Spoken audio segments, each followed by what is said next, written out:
today's meeting. Here on July 11th, 2025, the Oregon Serves Commission. Happy to have you all here. Just a quick review of the agenda. Today we have a lot of items, which is great, but we are going to keep this on time. That's my mission. Always stay focused and on time. We will have a director's report by Carrie. We have a couple of committee reports. And then I'm very excited to hear from our senior programs. Carrie and Cassie are here to share about the senior programs, other committee business, and then we'll have our closing. So with that said, want to take a look back at the minutes for our prior meeting minutes for June 12th, and approve those. So is there anyone who would like I think to? we've got two versions actually, two Okay. meetings worth. Oh, There two was the meetings. regular meeting in May and then the special meeting. Yes. So we're looking to approve the regular meeting in May, and then we did have that special meeting. That's right. Did we call it an emergency meeting? It was just called a special meeting. Special meeting. So those two groups of meeting minutes we need to approve. Can we approve them as a batch, or do they have to be Yeah. approved separately? We can do them together. I make a motion to approve the special meeting minutes and the original meeting minutes. Okay, thank you, Sierra. Do we have a second? I second. I can. Thank you, June, and I think Carrie or Susan. I don't Yeah. know. Yep. Thank you for the second there. With that said, all those in favor of approval of the meeting minutes, just a show of your hands. If you're able to, I know some of you might be traveling. Looks like we have a good consensus there. Okay. Thank you for that. From there, just jumping down into our agenda a little bit more. Did we receive any requests for public comment for this meeting? We did not. Did not. Okay, thank you. All right. So moving into our update from the director. Carrie, do you want to go ahead and jump in? Yes. State, federal, and commission activities. Okay. So are you seeing Yep. Looks my good. main slide and everything? Okay. Perfect. Finally got my setup correct. All right. Let me move through this. Lots to share. I'm going to cover some legislative, excuse me, legislative and legal updates. Mention what's going on with legislative outreach. I've got some updates around things happening out there with the 24 and 25 funding, and then briefly touch on kind of where plans are developing for the annual retreat. As far as the legislative updates, I first wanted to start with the session results. The 2027 session closed, I guess, the week before last, that was. As far as OregonServes funding goes, no big surprises there. We already knew that our concepts hadn't moved forward that we had presented. So what we were looking at was just receiving our current service level funding, which we did. There were a lot of bills this session. I think it was something around like 3,900. There were so many that then somebody introduced a bill to like limit the number of bills for the next time. And so a lot of things didn't get heard. A lot was being heard. There were quite a few. I think it was like something like 50 plus hacker OE bills that were being tracked. And I think around 19, I think they said were approved. I thought I would just really tell you some things that you might find interesting that I think might, have some overlap with things that we do down the road.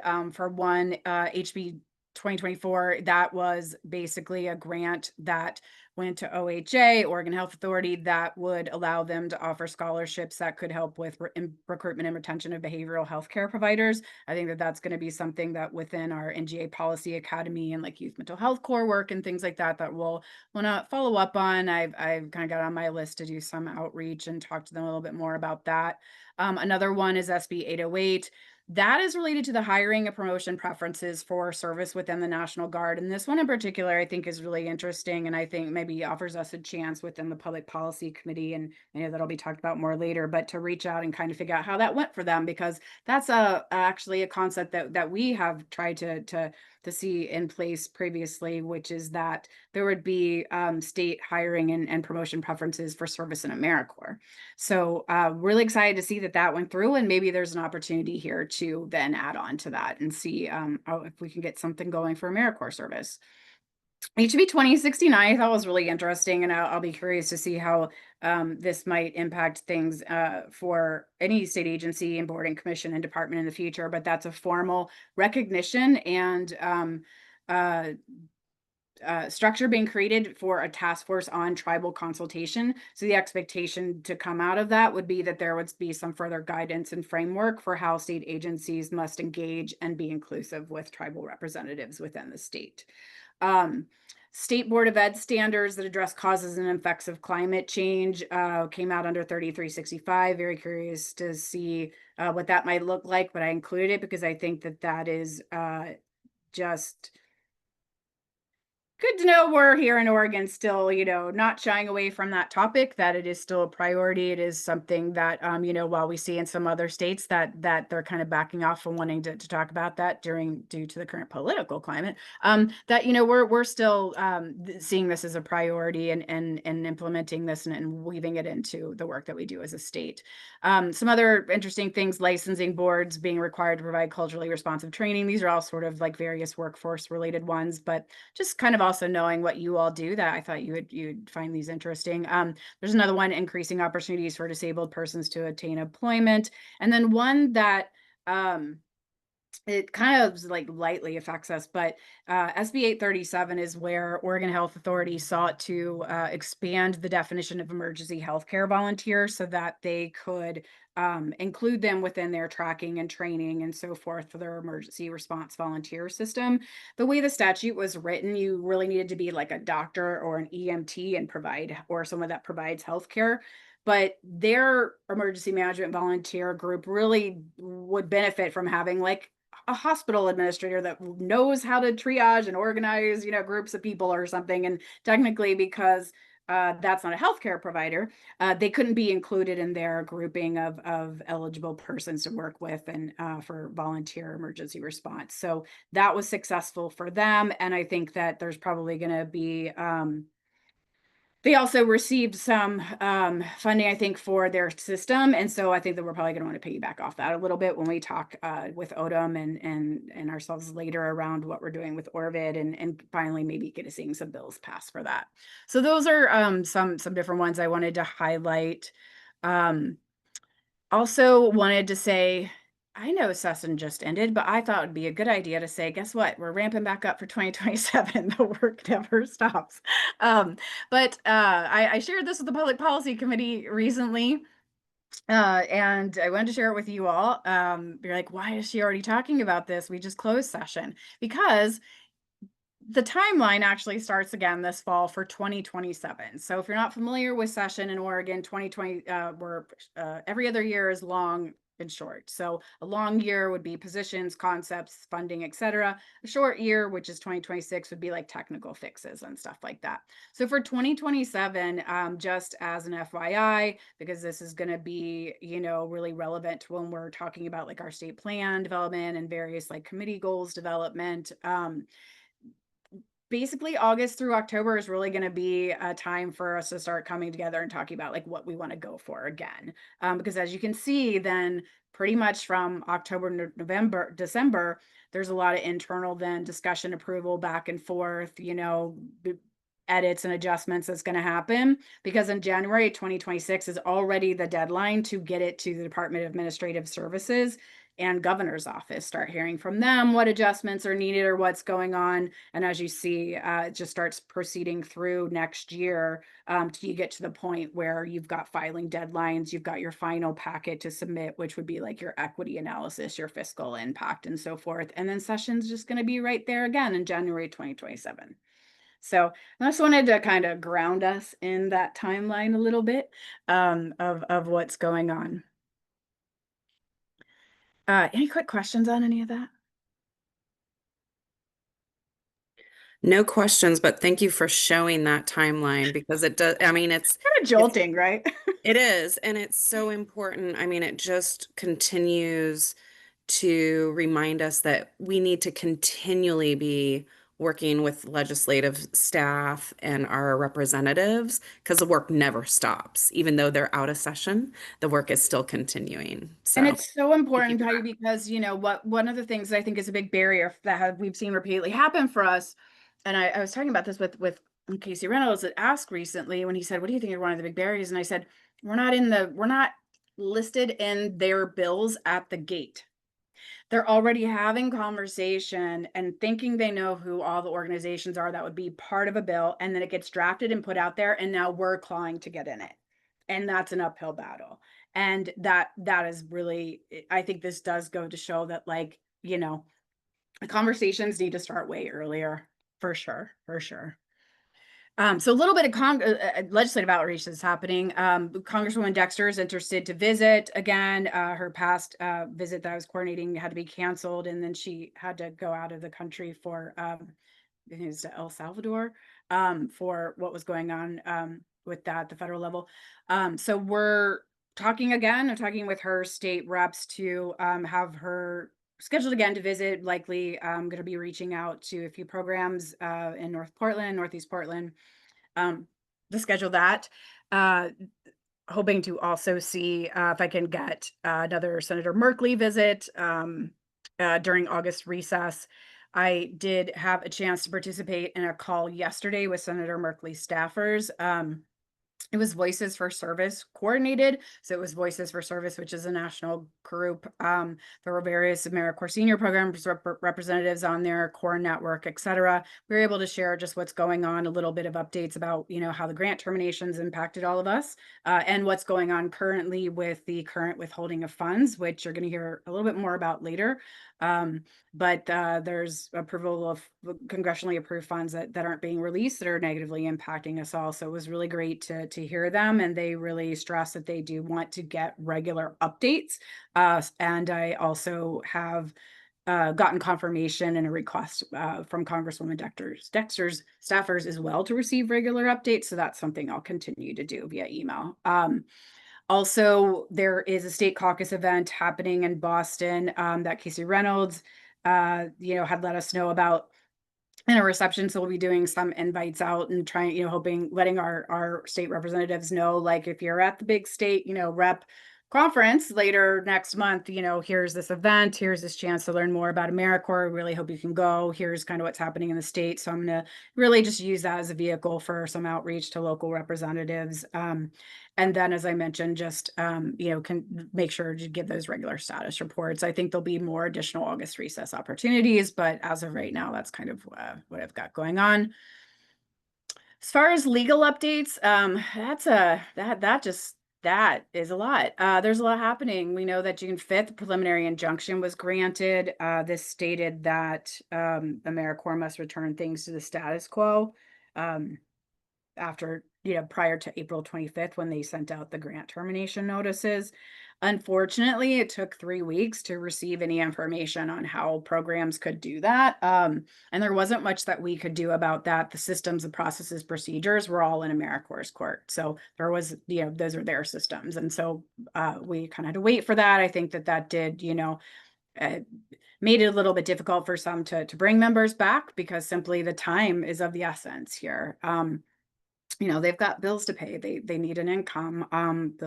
Things were going on. There's things happening at the organizational level with staff funding and so forth. So that did take a while. We did finally get it on June 26th. We have 3 programs that are going to be reinstating members to serve out additional hours. It's only about 20 members, but Ethos, Rare, and Confluence have expressed that they are interested to do that. There was also another court case that's happening that has to do specifically with all the layoffs. That includes the AmeriCorps staffing layoffs. They received their preliminary injunction last week. I hope that that means that there's going to be a return of staffing, and then some of these processes will, kind of maybe not be delayed so much at the federal level. Unfortunately, the next day, the Supreme Court gave authority for massive layoffs to the current president. And so I'm not sure then if that is going to, mean that those returns by staff won't happen. I think it might, just be a case of it will, but it might take a while to catch up. I'm not sure.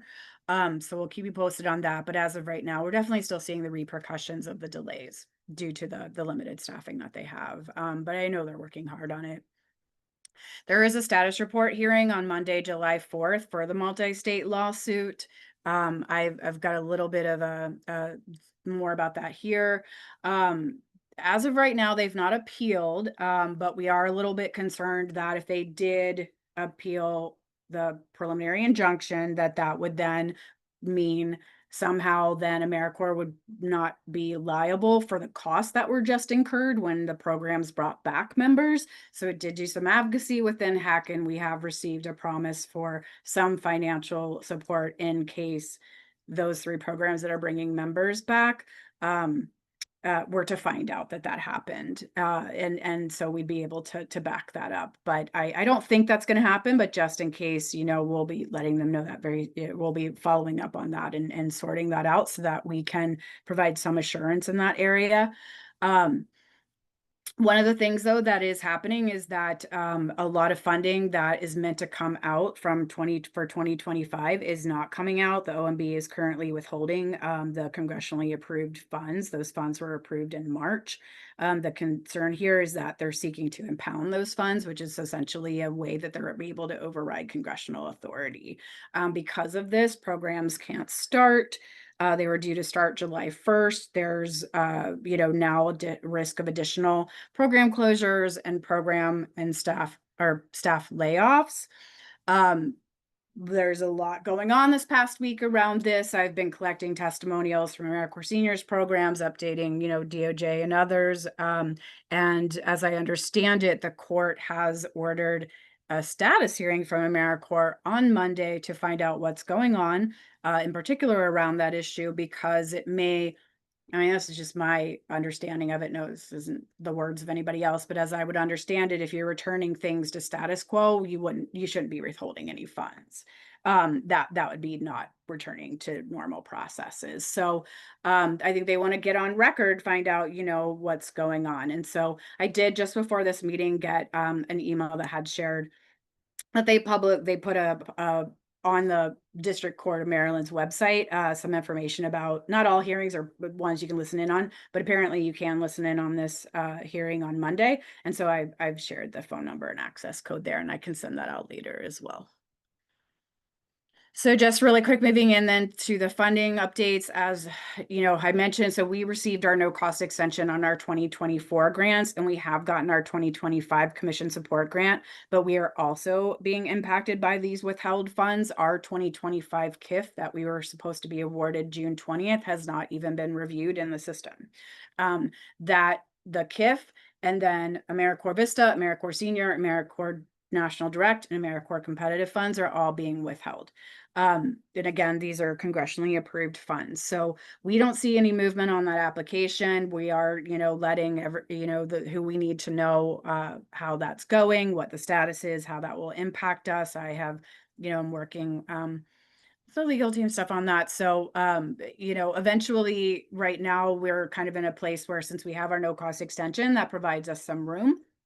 If we don't receive all of our operating grants, then we will face layoff risk. Primarily, that would be my position. I'm not union represented, so I would be let go, but our team would be safe. And then as far as it goes with the AmeriCorps State, wanted to give you a quick update that all of our competitive applications were denied. That was College, Possible, Rare, and Sabin CDC. As you know from the meeting that was held, the special meeting, there were some backup plans for how we would fund any programs that maybe didn't get funded. Pretty much across the board, most new and recompete applications did not get funded. Mostly what you saw were continuations get funded across the whole country in every state, Commonwealth and territory that has a commission.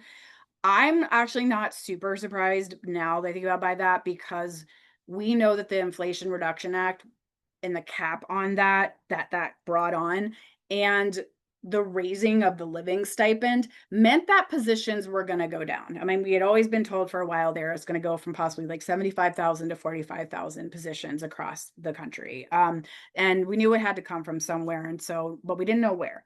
Um, it looks like I think it really was within that cycle of funding or that pot of funding.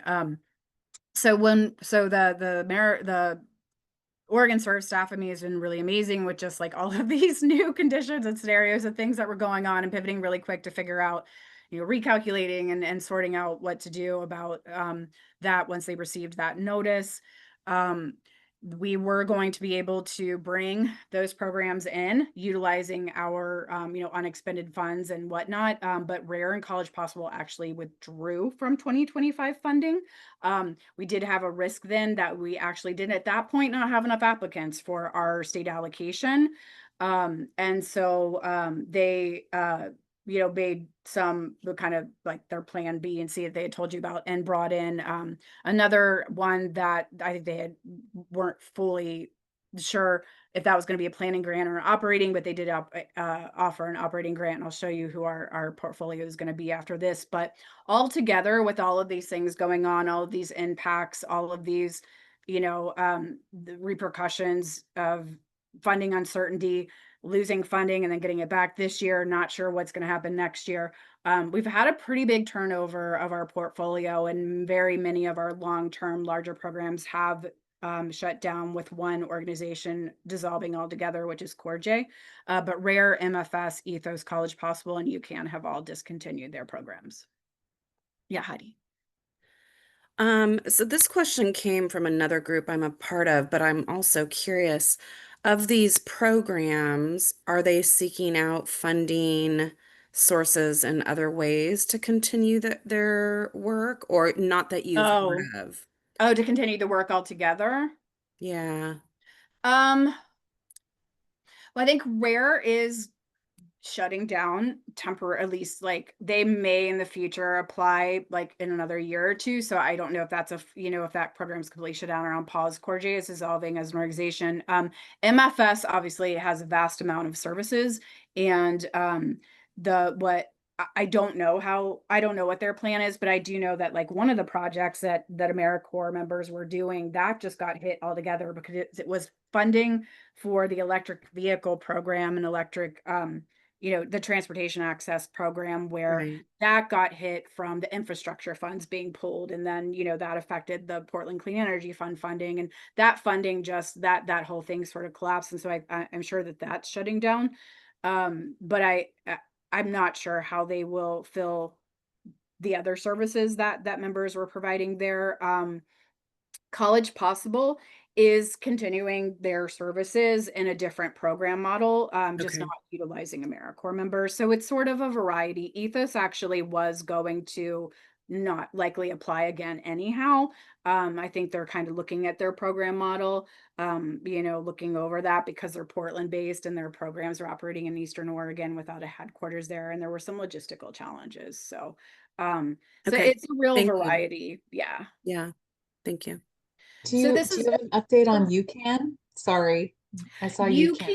can, I mean, yeah, again, large organization, lots of services. I'm not sure how they're going to fill those services or where, like, who's going to be providing those either. I, and I think it's sort of a pause again, I mean, I don't think that that's probably an end, but I think that they're kind of, I think it's pretty much a lot of work. Nonprofits are really having to rethink how they're doing things, or, just like take a break, take a pause, because their funding is being impacted in multiple ways. I mean, through DOL or Department of Ed or, other federal funds. And so I think that is another just sort of a paused program, but I'm not sure how they're refilling services or how they're going to backfill services for sure. But yeah, I hope that they do reapply in the future. So this is where our current portfolio looks then.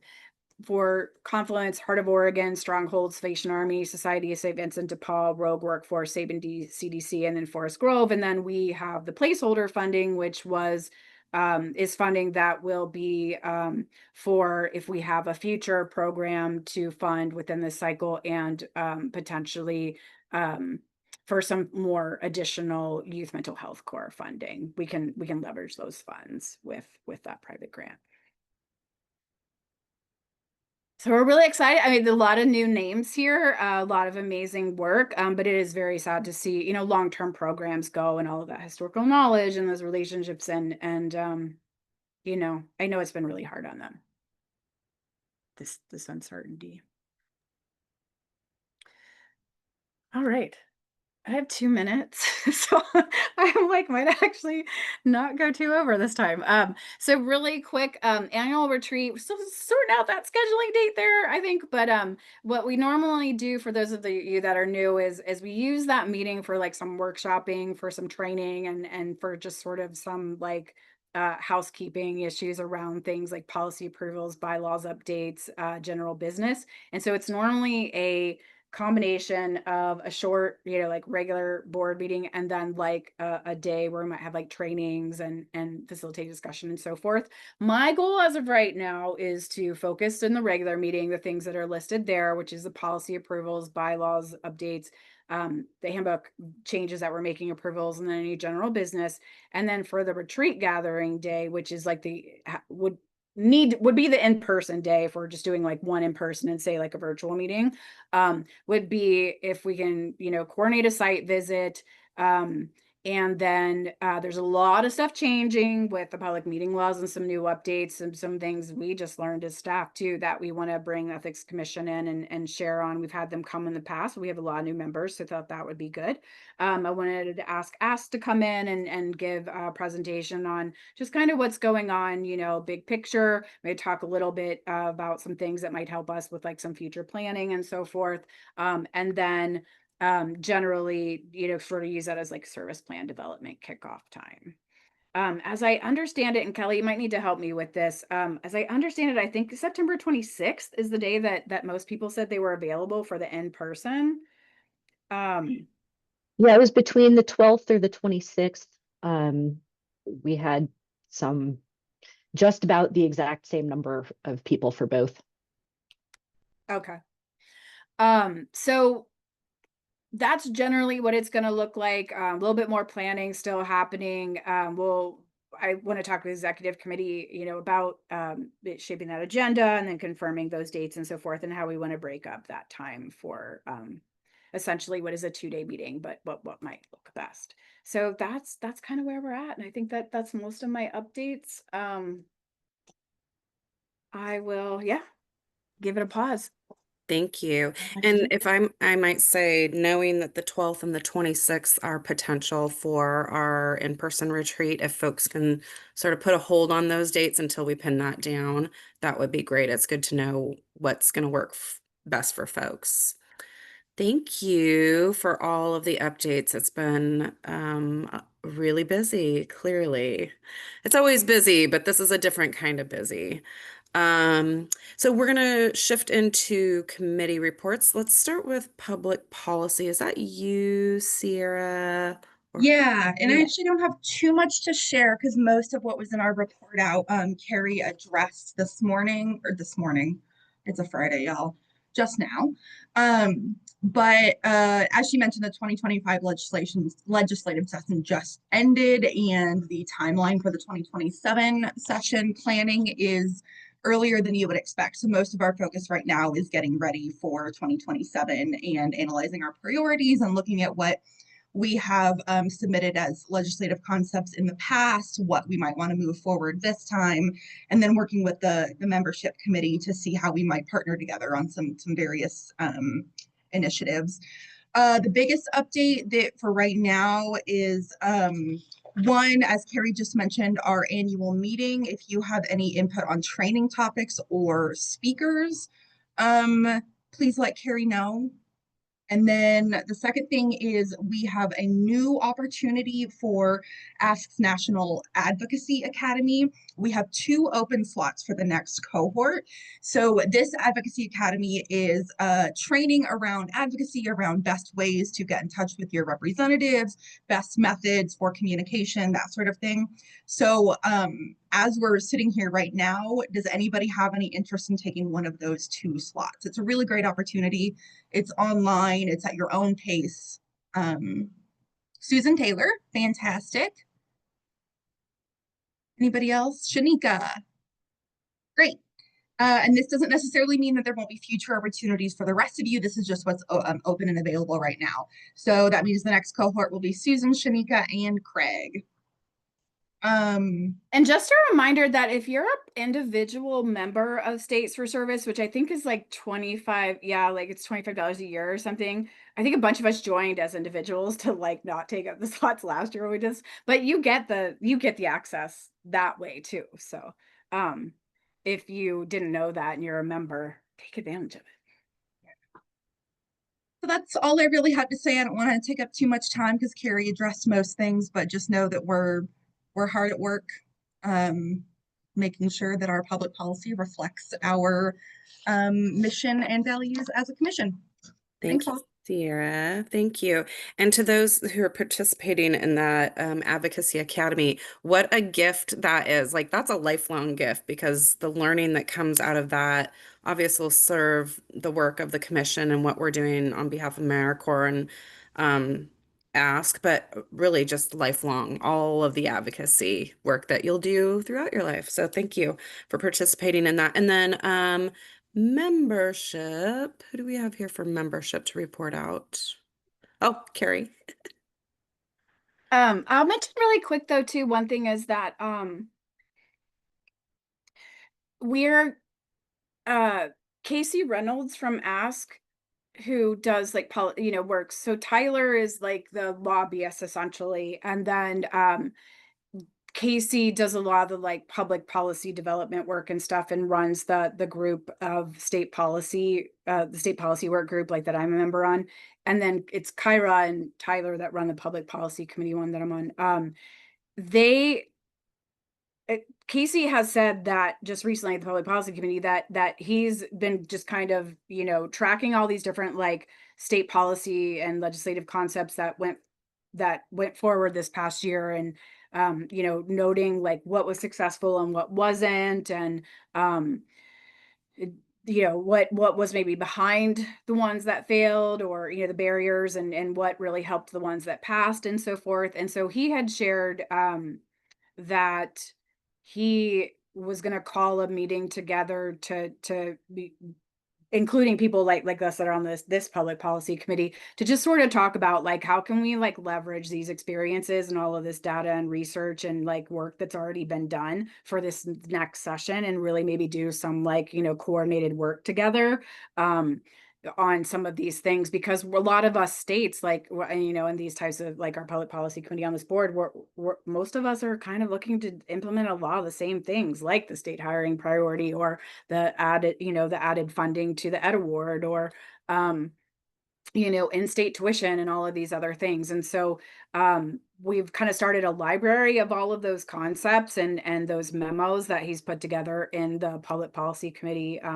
little space on Basecamp that anybody's free to look at. But we anticipate at a next meeting, kind of bringing him in and learning more about what he's thinking, and maybe try to work a little bit closer under that guidance, or leveraging that, his resources in the future.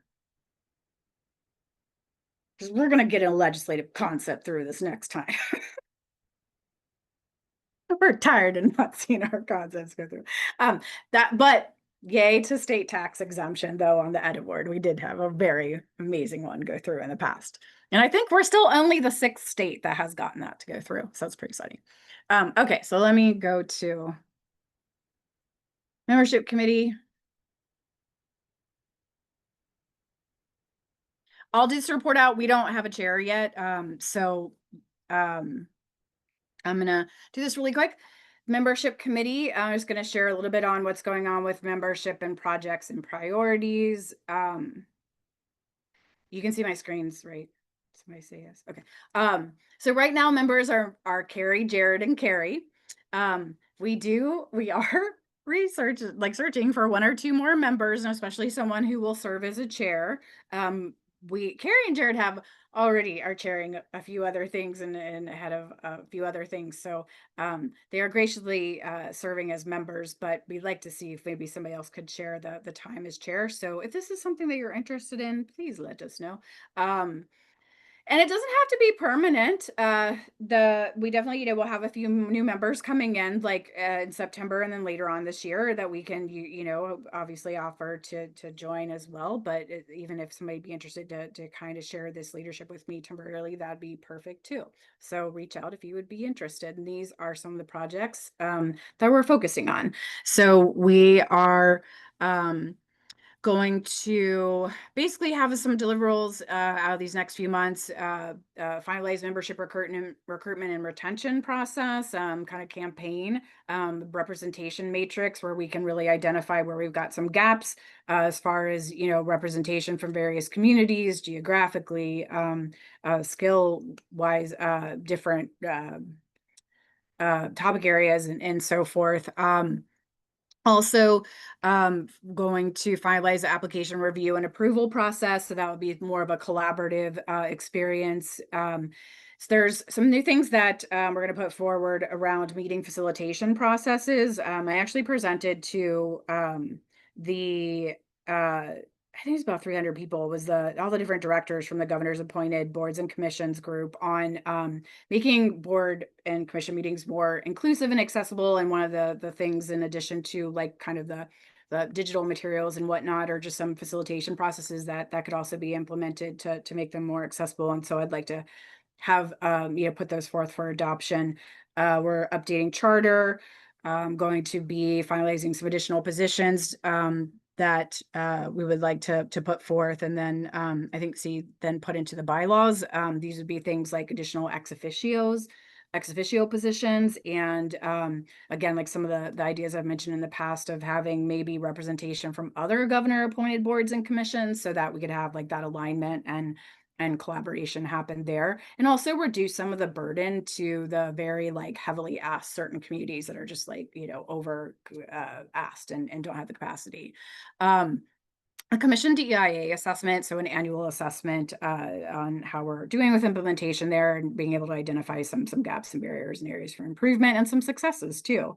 Commission member training survey, commission member satisfaction survey, finalizing the handbook overall, and then the orientation materials. So those are some of the things that, a long time about have been in development, and now we're able to kind of use this group and just, get that feedback, and then be able to say, hey, here we are, what do you think? And let's get that approved and implemented. So that's what we're working on. We have kind of this timeline happening right now, which is that we want to talk today about this policy equity analysis procedure that I'm going to mention, and then some of the other things or stuff that I'll bring forth to the exec committee for some feedback, that then our hope would be that during the September meeting, when I said earlier policy approval and whatnot, that's what I'm talking about, that we would bring forth some of these things like the accessibility recommendations, the committee charter, the DEIA assessment, and satisfaction and training needs survey. But what we have right now, and could somebody tell me real quick how much time I have? You have, it looks like 20 minutes. Oh, till Carrie and Until yes, because we're at 11:41, so 19 okay. minutes. Yeah. Great for you, Carrie. Take it all. Are Carrie and Cassie on yet? Yeah. Okay, great. Okay, so the thing that I wanted to bring forward today is around a policy review and approval process. I've definitely heard from y'all in the past, there's some operational things that that's in the weeds. Don't bring it to us. That's not something that we need to oversee. But there's definitely some things that rise out of that that I think really should come to the commission, and we should hear from you and from your experience and get your guidance and your thoughts on, and get your support, or be told it's kind of a bad idea and go back to the drawing board.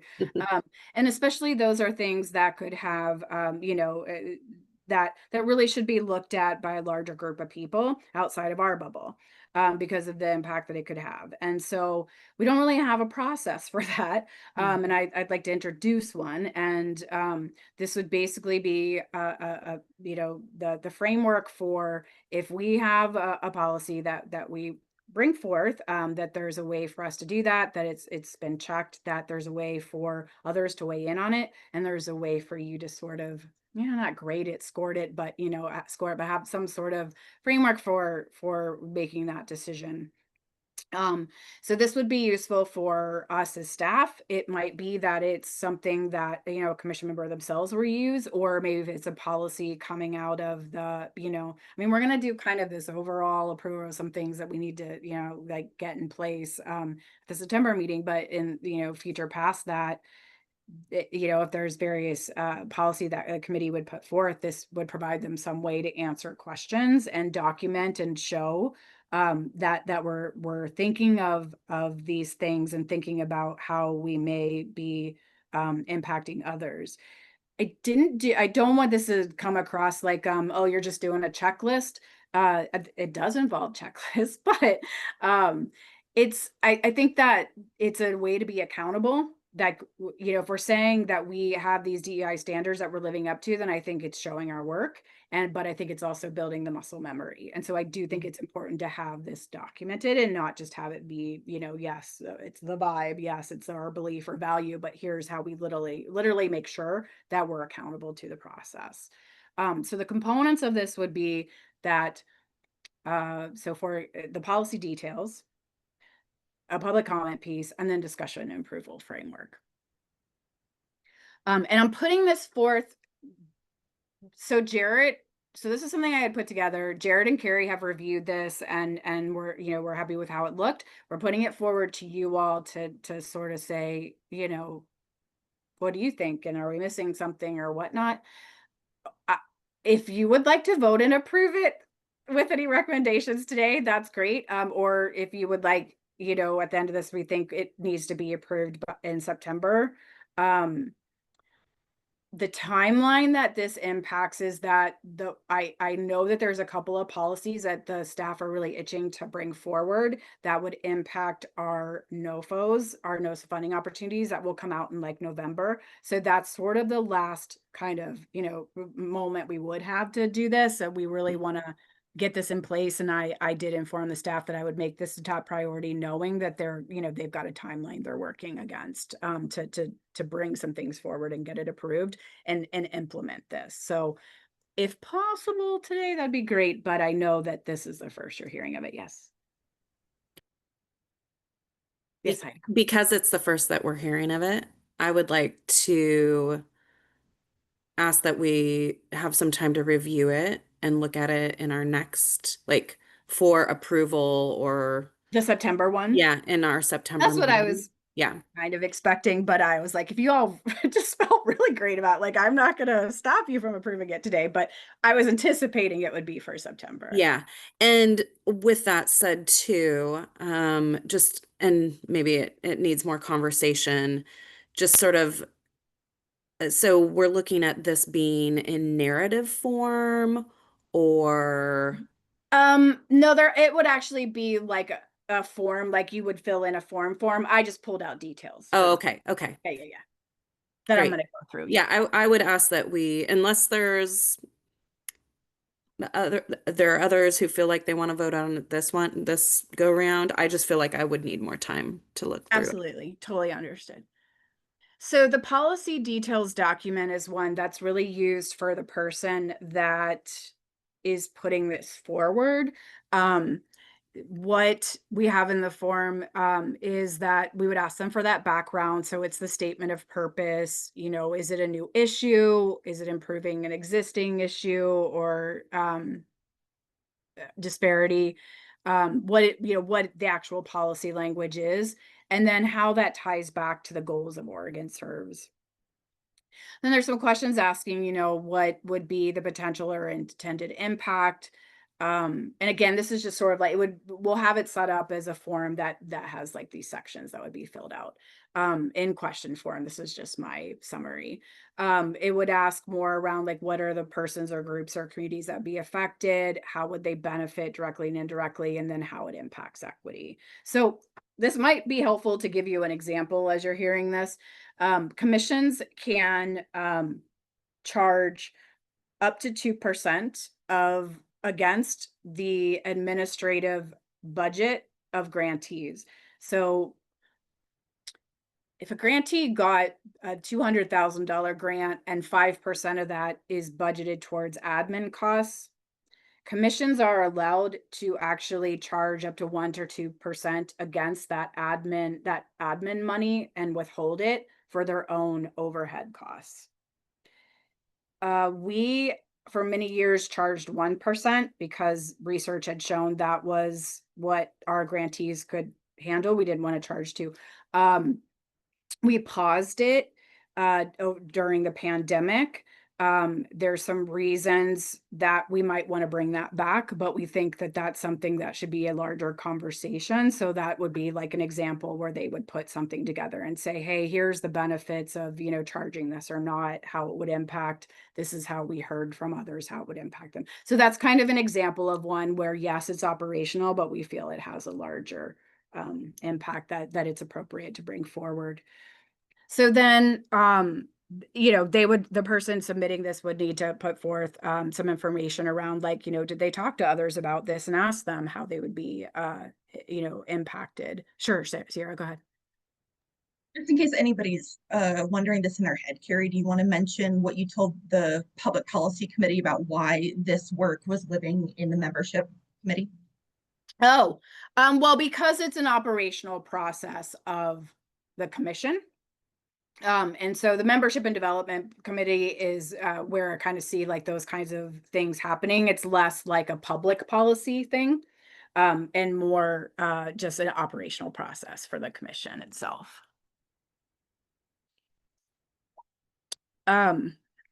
So then, was there anybody missing in that conversation, and why? Are there any remedies or ideas for, following up there?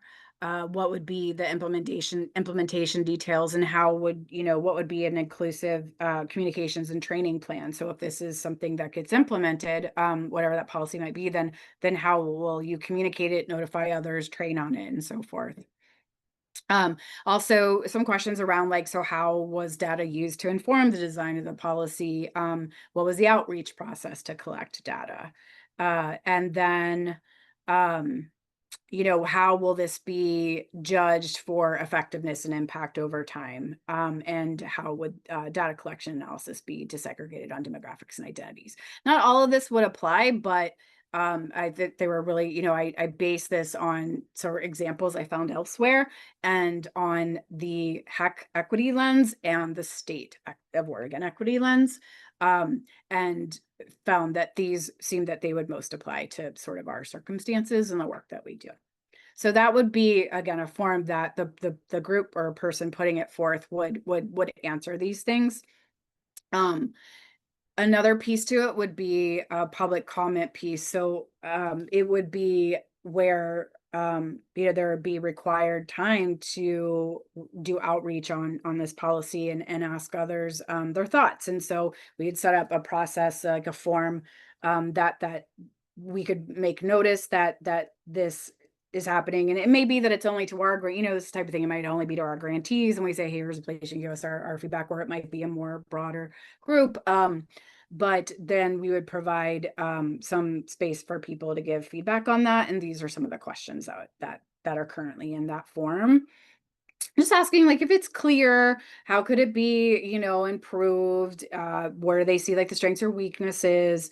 How would it have an impact, or what would be the positive and negative outcomes? Is the timeline reasonable? Would more time be needed by the people, for the people that would be impacted, or the grantee or whatever it might be, to be ready for that or have that kind of change? And then does it adequately address equity and inclusion? Is there anybody that will be negatively impacted? I mean, I think if you're, for example, if we're thinking about something like, if we go back to charging, the admin fee that commissions charge, and most do, how would we apply that? Would we do it, based on like larger amounts of admin? Would we say not new grantees because we want them to have all the money they, can, or is it based on size, or whatnot? So, how would this impact others? If they have any suggestions or alternative ideas, and just anything else they would like to share, or if they, if they'd be okay with us, like, reaching out for any further, clarification on any of their feedback. My thought around this is that this would happen before this uh, is submitted to you all. That practice of getting that public comment then would come back to them, because then they should be informed by that. And so that would have happened before, like, the form answering these questions went to you all. And then we have a form that then in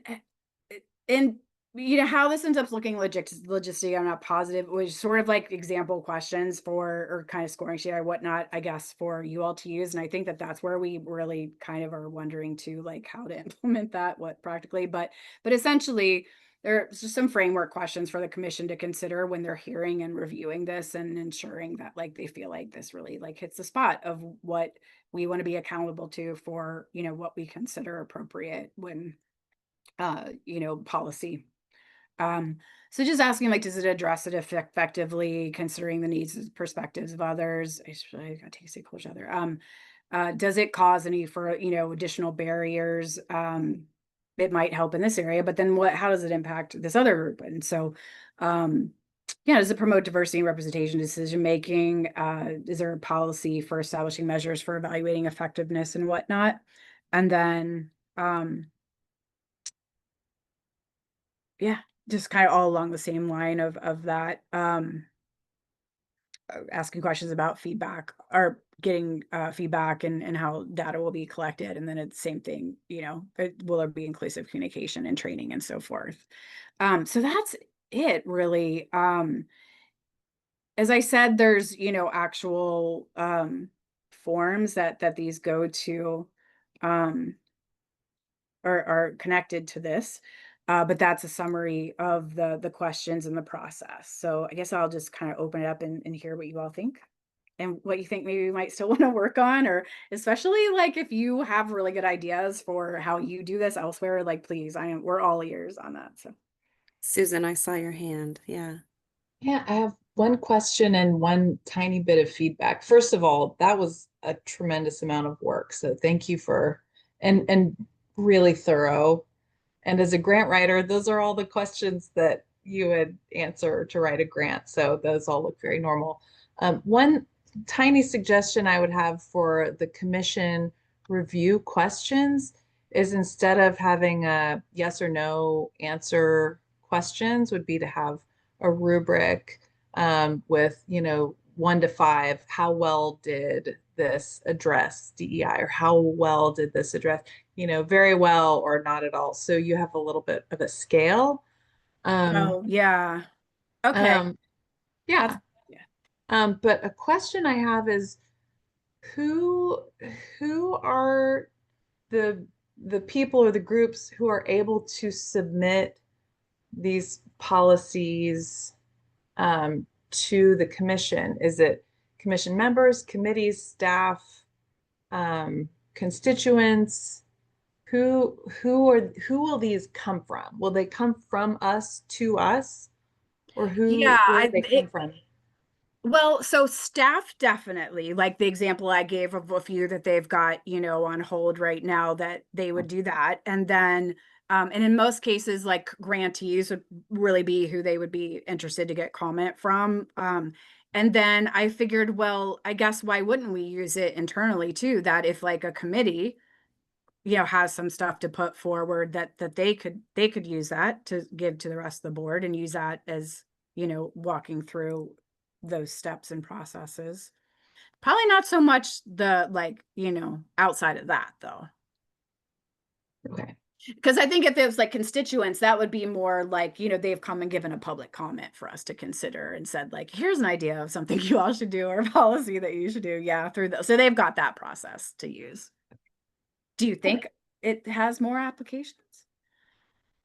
I don't, but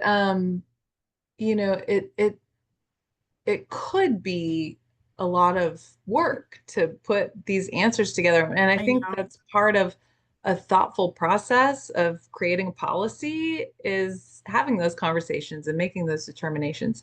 Yeah. But sometimes it can discourage the work of going through the whole process because it seems so cumbersome to make those changes. I don't know. I just think about things like that, especially if it's our commission and we're really the ones that are um, creating the work. Anyway, I don't know. I think I'm a big fan of trying things out and then, making adjustments later and see if it works or not. So I like the idea of implementing it the way it is. And then if it's not working out, we Tweaking. can change it. Yeah. We get to do that, which is Yeah. fun. Ooh. Thank you for that, Susan. Any other comments or questions regarding this? If not, we will see and talk about this again at our next meeting in September and put it up for approval then at that point in time. Is there a good way for me to collect any like thoughts and feedback of, in the meantime from you all? Do you think I should do? Or share the Google Docs? I think sharing the Google Doc and if just giving us the opportunity to comment, Okay. not make changes, but maybe to comment in certain Add comments. spaces. Okay. And then I do like what Susan was saying about not wanting to make it too I cumbersome know. to discourage. And so if there are some threads or questions that are similar that can sort of collapse Yeah. into one another, I think that's really important too, because we don't want to discourage, anyone from, we want it to be a thoughtful process and Mhm. well um, positioned, but also eliminating maybe some of the overlapping themes or questions too. So yeah. Okay. But yeah, That maybe a makes sense. Google Doc where we can comment in the side line and take that into consideration. That'd be great. Okay, great. Thank you for giving Thank us that you, feedback. membership committee. I'll just reiterate if anybody's interested, membership committee needs a couple folks and a chair. Um, thank you. We're going to move ahead. We are right on time. So we have in our agenda time for an update regarding our seniors from Carrie and Cassie. So AmeriCorps Senior Programs. I'm very happy to have this on the agenda today. Take it away. Hi, thank you so much for having me. And Carrie's a normal member of your commission, so I appreciate the extended invite to join her today. Carrie, I'm not sure if you want to start with any of the program details, if you'd like me to dive in. What's your preference? Go for it. Yeah. Okay, cool. Well, my name's Cassie, and I've been the AmeriCorps Seniors Director in Southern Oregon for 10 years. Our program has existed in Southern Oregon for 50 years, and we run a foster grandparent program and an RSVP program. I serve as the foster grandparent chair for the National Association and as the treasurer for the Seniors Serving Oregon Coalition, which Carrie also serves on as our liaison. And we represent all of the AmeriCorps seniors programs throughout the state of Oregon. We are a Q4 foster grandparent renewal grant that is currently having our funds impounded by the OMB, where we're not able to make any new forward action and we don't have any more money. We're just using leftover federal funds if anybody had any. I am one of, and Carrie is, we are we are two of 6 out of 7 sponsors in the state of Oregon that are in this OMB impound state. So our seniors programs are at an extreme crisis of, complete annihilation. There would be only one remaining sponsor that would be running a foster grandparent and a senior companion program. They happen to be in a year 2 renewal at Oregon West Council of Governments, where they cover a 3-county coastal territory in Central Oregon, Western Central Oregon. But so yeah, just one sponsor would remain, that's devastating. When we talk about what we stand to lose, you're losing programs that are extremely good, time proven at compliance, at being good stewards of federal dollars. We're talking about losing major infrastructure that our sponsors have spent decades building. The program in Eastern Oregon, Community Counseling Solutions, that runs a senior companion program and a foster grandparent program, has already issued layoff notices for their staff. They have, every program in Oregon has decided to try and stay and fight this through to the September 30th no cost extension deadline in hopes that Congress can turn things around for our programs. That includes Lane Community College, Multnomah County, Clackamas County, Community Counseling Solutions Community Volunteer Network, and Clackamas County. So the programs are willing to stay and fight, but we have so much to lose. I do not know you all. So I do not know all of the stories that you know of your depth of understanding about AmeriCorps seniors. I'm just going to briefly tell you a little bit about a couple of our volunteers. The average volunteer in my program is 77 years old. They live on $700 a month. Without the non-taxable stipend that our program provides to them, they say things to me like, I cannot eat. I'm not going to be able to pay my rent. I cannot go to the doctor or pay for my prescriptions. I'm able to supplement their income currently anywhere from $200 to $500 a month, depending on how often they volunteer and how far they drive to get to their volunteer site. That money is so life-changing to them. Grandma Pat, she's 90 years old. She's been in our program for 23 years. It is about the money to her, and it's about the meaning and the purpose and the reason that gets her out of bed every single day.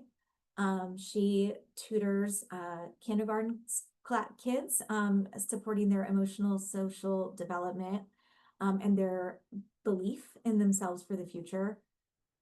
What we know in the foster grandparent program is before the pandemic, 70% of kids met reading levels and 80% of kids met math levels, and it's the exact opposite flip now. Many of you probably do work in education in your sectors, I'd imagine, but we have only 20% of kids doing math at benchmark standards in the state of Oregon, or at least in our Southern Oregon rural counties, I should say, and only 30% of kids reading at reading level. So when you talk about a foster grandparent volunteer, they get the meaning and the purpose and the money, and then the kids get the added support that they need. The schools, if they were to afford reading and intervention specialists and things like that, it would cost an incredible amount of money. And we all know that there's getting hacked off at the, I don't even know what part of the body they're getting hacked off at. It's deep. Maybe their heads are chopped off. I don't know. So the foster grandparent program is such an affordable solution to be able to help support those kids that are really falling behind in benchmarks. When we talk about senior companion program, Carrie, can you add a highlight for one of your senior companion stories? You have so many. Yeah, so we just had a story posted actually on the county's Facebook page about one of our senior companions. She's going to be 99 years old in a month. She's been a companion for 17 years, and she is hoping to serve another 10 because her father lived 106, so she thinks she can serve until at least that age. She's going to beat him. She has one client. She takes the bus everywhere, has never driven anywhere in her life. She has more energy and more stamina than people a quarter of her age. So she's still going strong and is amazing. And without the program, I don't know that she would, I mean, these are her words, but that she would be able to keep pushing like she does, because this gives her, again, like Cassie said, a reason to get up and keep going and keep pushing. And her clients are even younger than she is, but And she's also extremely low income. So without that stipend, she would not be able to afford her prescriptions because the cost keeps going up. So she's probably our best story because she's gonna be 99. So she's awesome. But we have so many that's the same story. This is their reason to get up in the morning and how they afford their food and everything. So Thanks, it'd be Carrie. devastating. I had a call from a 102-year-old this week that wants to be in my program. Of course, I'm not allowed to do anything new, so I can't accept her in my program right now. She just has to wait until hopefully Congress does something about the OMB impound. Um, in addition to what we stand to lose with senior companions and foster grandparents, you know, I don't want to not talk about RSVP. Our RSVP grantees in Oregon particularly are almost all focused on independent living and healthy futures as our focus areas, which means, you know, it's seniors serving seniors mostly. It's things like providing rides to medical appointments. It's Medicare navigation and counseling. It's fraud and abuse prevention for older adults. I can tell you, my mother, extremely well educated, she launched dental programs at 2 federally qualified health clinics here in Southern Oregon. She's been retired for about 7 years. She got scammed for $19,000 yesterday because her PayPal account got hacked by somebody in Nigeria, and they've managed to finagle $19,000 away from her in 24 hours. It's absolutely wild. So the fraud and abuse prevention that programs in Oregon are working on is incredibly impactful. It is something that actually the administration in DC supports, like the Senior Medicare Patrol program is standing strong right now. So we're leaning into that narrative, and I'd encourage you to lean into that narrative as well when you talk about what seniors programs do here in the state of Oregon. If we look at return on investment in RSVP, the average cost of an RSVP volunteer is $324. That's super hella cheap. The average project in Oregon is 90 grand. That is affording staff managing. I have 240 volunteers that I manage. And the average nursing home for one human being is $190,000 at admit. So the return on investment is wild. I mean, I could go on and on. I'd like to tell you a little bit about some of our advocacy work that we've been working on in Seniors Land. Carrie and I serve on the Senior Serving Oregon Coalition, which represents all of our seniors programs. Recently, we went ahead and did a volunteer recognition where we have all of our programs nominate volunteers across the state for their wonderful service. Carrie's volunteer, who's 99, was our runner-up in the Senior Companion Program. But we recognized an Oregon, we called them the Oregon Impact Awards, and we recognized a senior in each of those programs. So in Southern Oregon, one of our Sheba volunteers won the RSVP award, and then Lynn Benton Lincoln County had a Senior Companion winner, and then a foster grandparent winner was selected from Multnomah County. We used that opportunity to invite all of our local legislators to join us for the call to recognize those folks. We had a Zoom meeting. We had commitments from Senator Wyden and Senator Merkley's office to join the call. Unfortunately, the day of the call, something hit in DC and their local reps weren't able to pop onto our meeting. However, Senator Wyden wrote letters to every single one of our winners acknowledging their win. We consider that huge. Senator Wyden has been a champion for our program. He every year records a Zoom message to our volunteers thanking them for their service. Senator Merkley, as you all probably are well aware, is part of our national caucus for national service. Carrie Bauer and us joined his office yesterday with a call that was facilitated through Voices for National Service. He continues to work closely with Senator Coons's office to champion AmeriCorps initiatives, but there's a lot of challenges with his partners in Capitol Hill not always supporting the programs. Recently, 3 former AmeriCorps Seniors project directors championed a letter. Tess Scarnell, Atalia, I can't remember her last name, I'm sorry, and Debbie Cox-Roush, who are the 3 former presidential appointed directors through the last 3 administrations, going back to Bush, Trump, and Biden, co-signed a letter That letter we've been pushing out to as many legislators as we can, asking the White House to stop the OMB hold on what's happening with our programs. Of course, we're also pushing for fiscal year 26 appropriations at level funding for all of AmeriCorps. So that continues to be an important initiative. Voices for National Service recently shared a district directors list with us. So we're able to now immediately tap into the Oregon State directors for all of our local administrators. The outreach that we've done in Seniors Land got direct response from Maxine Dexter, Merkley, and Wyden in response to those things. So we still are missing Congressman Vence's interactions. And the other folks didn't respond to my pleas because I'm not in their territory. So I'm not one of their direct constituents. So I wasn't able to make contact. But that was interesting was Maxine, I'm sorry, Dexter, is that the right last name for her? She reached out and her office did advocacy on behalf of us. I think it was because my plea to them was statewide. I let them know that 6 out of 7 statewide people, so they reacted. The initial learning that we've discovered is even when we're telling them in this direct email exactly what's happening, they're reaching out to AmeriCorps as an entity, and AmeriCorps is writing back to them, oh yeah, the grantees have been issued their awards. What they're not saying in their direct response is that OMB is holding the award. So it's taking 2 or 3 additional contacts with the staffers when they do bite on my email to then let them know, okay, but that's not the problem. The problem is OMB.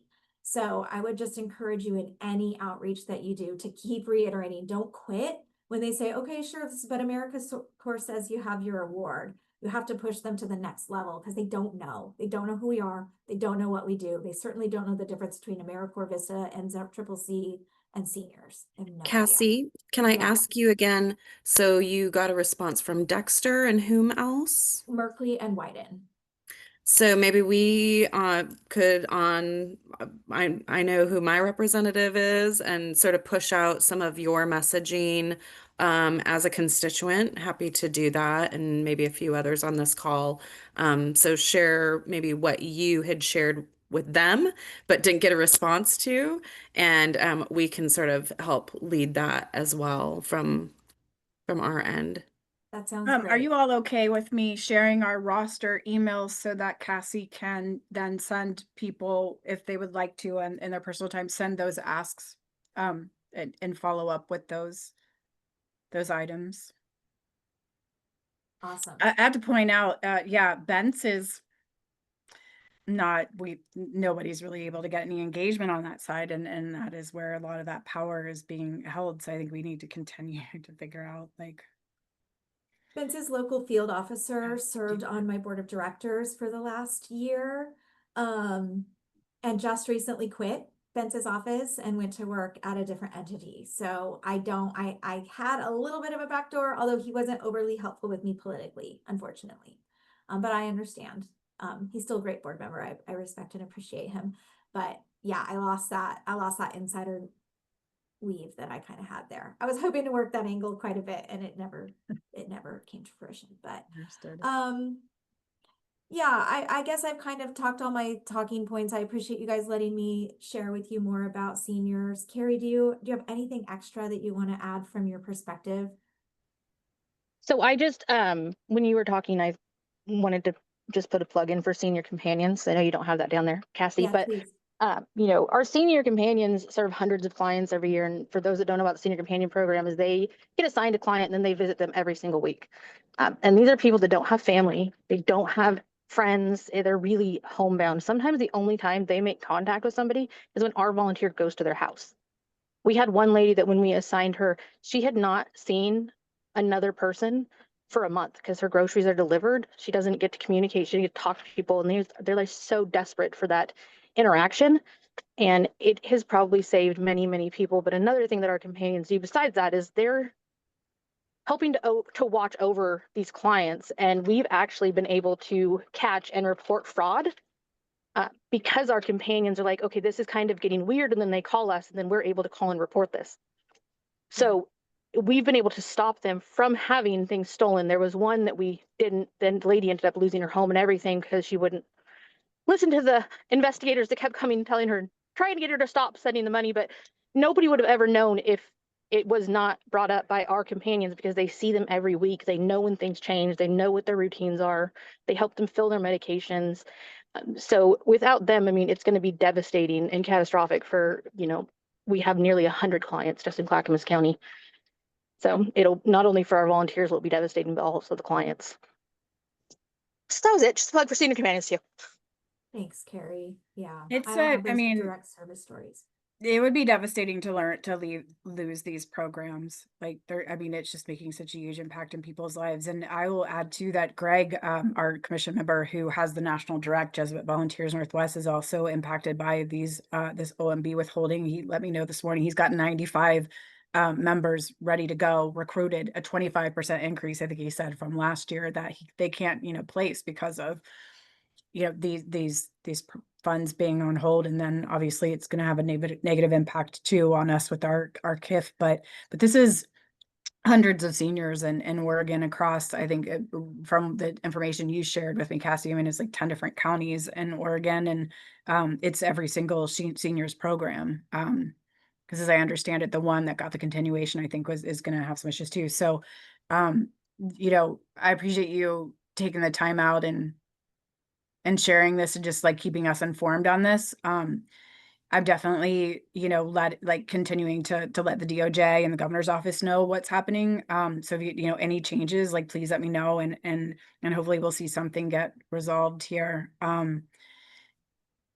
wanted to just mention, and I'll share out, as I said, that the emails that people can do some of this advocacy. We have some weird, kind of limitations around what like things that we can do as appointed commission members and stuff and so forth. But we also, as private citizens, can do that stuff. So you can take advantage of that. But I also wanted to mention that just historically, there's been conversations from the Seniors Association around like, how to partner better and maybe help with their sustainability a little bit better and their, I guess, stability a little bit better. And there's been some conversations around like, what some other commissions are able to do insofar as like with grant making to seniors programs or being able to, be in partnership, receive state funds to maybe, have some additional funding and support go to seniors programs. And so I don't know what that could look like here, but it's just coming to mind for me as we are seeing like the continued threats and risks of programs shutting down that, maybe there's an opportunity for a legislative proposal there,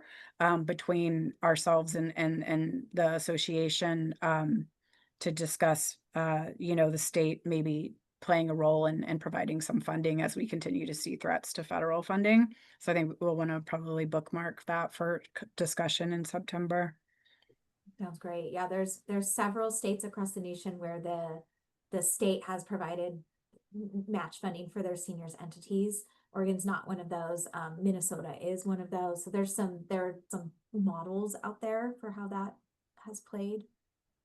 Thank you. I'm gonna throw two Facebook links into the chat. They're my personal Facebook and our organization's Facebook. We are liking, sharing, and promoting things from Ask and from Voices for National Service, and then please from our own volunteers, that can be shared on social media and things like that if you all feel inclined. I am off grant on each of my programs a good percentage of time, and I'm a nonprofit organization. So I vary a little bit from many of the other grantees happen to be tied to like a municipality or a county or a government agency where they have more strict requirements, which is oftentimes why you see me as the talking head, because they do have some of those restrictions in what they can and can't do and when and how they can do it on their county equipment and such. So that's why you see me as the talking head, but the seniors programs really band together throughout the state. So thank you so much for letting me talk today. Thank you, Cassie. We really appreciate you. And I'm glad I was on mute because I was like having deep breaths, just listening to the impacts that you're facing. And we're so blessed to have Carrie here on our commission as well to represent, and look forward to continuing to stay connected to you via social media or other efforts. And would love to be able to share as a as a constituent, private citizen, the pleas that you're making to legislators across the state and federally. So thank you for the work you do. And I just had a couple of questions. One, and I know that from my work with Carrie, that senior companions and senior programs are often very they're not highlighted, right? And is there any opportunity, Carrie Bauer, like where some kind of media coverage? Because this is, it's crazy. Like you hear these stories, right?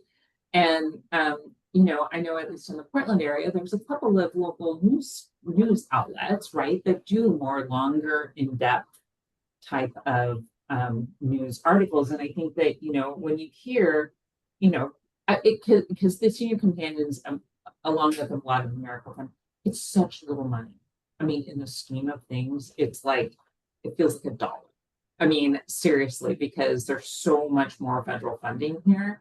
And then it gets leveraged by all these local organizations that need to have that money. And then there are no other services for seniors, right? Like, it's not like, I mean, so the ones that they're serving, like, for any of like the Shiva programs, I mean, there's lots of paid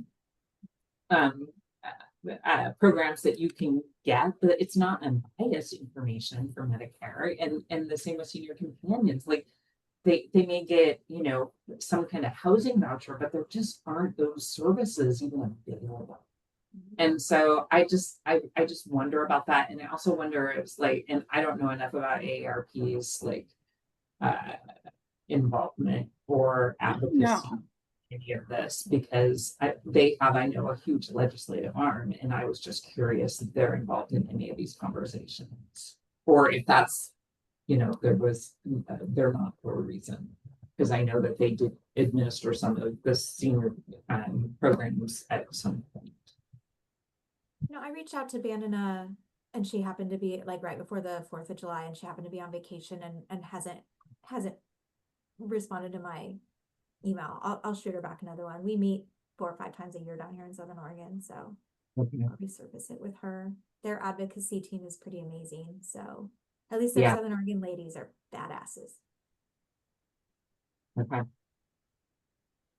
What you said about, I can address really quick what you said about media stuff. Like, it's a really interesting situation for us being within the hack, and then like there's an overarching communications director, and there's like kind of like some limitations there for us to like directly do things, but there's indirect things that we can do or resources. But I think that is a good conversation for future too, of kind of how to address something like that. But I am thinking just immediately that we did just work a lot with OPB. There's an alumni that is a radio host who's doing a segment, and I gave her, through our communications person, a ton of info and connected like ton of info to AG Rayfield's PR people and stuff, because they're being interviewed. And I was just again putting in the chat in case I didn't have a chance to say that I think I'll follow up with her too, though, and mention if you,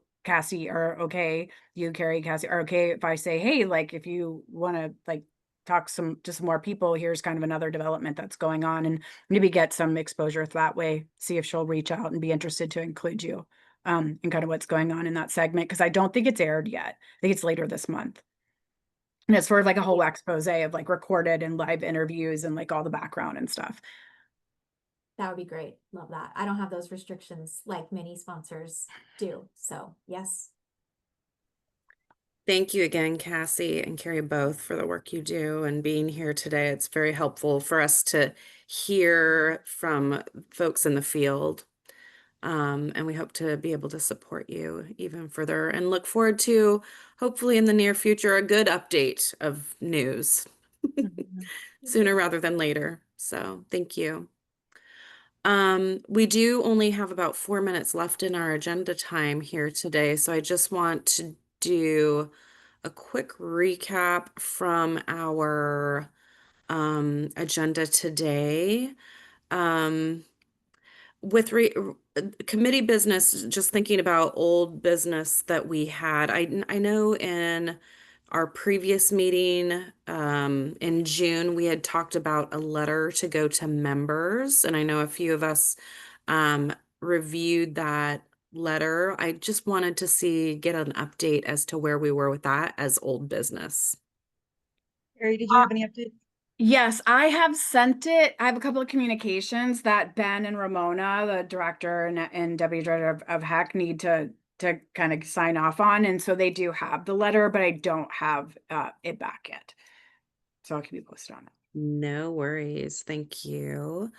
Was there any other old business that we needed to update on that folks were curious about or were good with? That was the one piece that I had a question about, so. And just a quick follow-up then. So just a review of some of what we determined today. Advocacy Academy, the next round, Shanika, Craig, and Susan. Enjoy the Academy, and we look forward to learning about your learnings. Membership, if anybody wants to get involved with the membership committee, please get in touch with Carrie. I wanted to mention that Carrie, thank you for dropping a lot of resources in Basecamp. Oh, it's great. So this past week, I don't know how many of you have gone into Basecamp, but I really encourage you to do so. There are a lot of good historical and some current pieces from other states. I really appreciate seeing and hearing what other states are doing and how we might shape and form the work that we're doing here in Oregon, but there's a lot of resources there from this past week. So spend a little time, very, very amazing work that's being done across the country. And our sister, I think of them as our sister state, Washington, just northwest. What they're doing, because they have some great things that they're doing as well. That being said, I think dates moving forward, sort of moving into planning ahead, we have an executive committee meeting August 8th. And all are welcome to join that. That's just exec committee, but that's open to anybody who wants to join. But our next full commission meeting will be in September in person. And so we're pinning down if you can just put holds on, sounded like the 12th or the 26th would be the best dates for folks. And that date will be pinned down here. Hopefully not too long from now, right, Carrie? Yeah, I think we'll confirm soon. I have to dig into that a little bit and sort out now that, have a little bit more idea around agenda of just when to also pen like the virtual meeting to that and when that might work. So I just need to convene with Kelly for us to kind of talk about that a little bit. Great. And see what everybody's availability and feedback was on that. And that being said, we are always on our emails, and feel free to reach out if there's something that comes up that's pressing or there are questions, updates. Look forward to seeing everybody again online and in person, which will be nice. It's always great to do the in-person meeting.